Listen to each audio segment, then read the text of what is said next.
Buka. Boleh buka lah. Buka. Buka ya. Dia cakap dengan baik ni. Buka. Kita ajak kita gitu dulu. Sudah. Buka.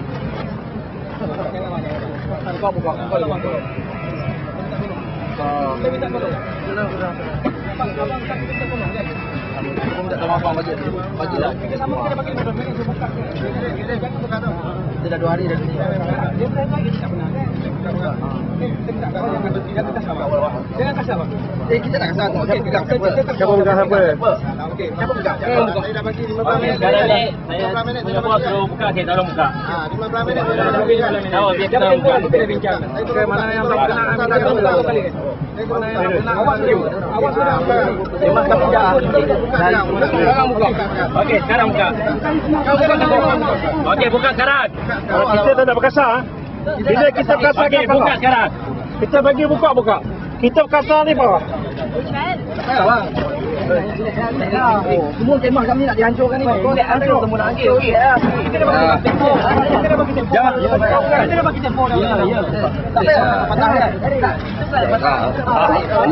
Apa ni? Hei, jangan berkasar. Hei.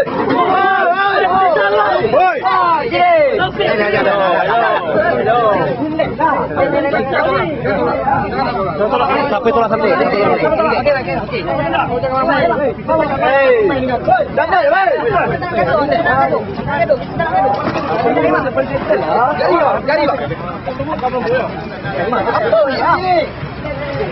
Ada makanan.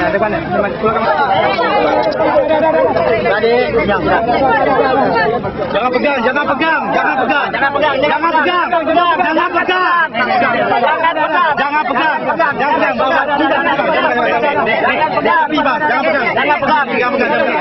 Relax. Jangan pegang.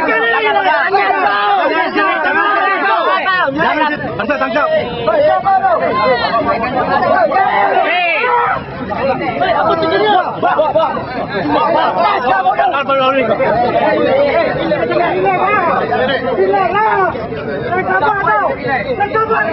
Dah kali sebab lepas. Dah kali lepas. Jangan relax guys. Relax.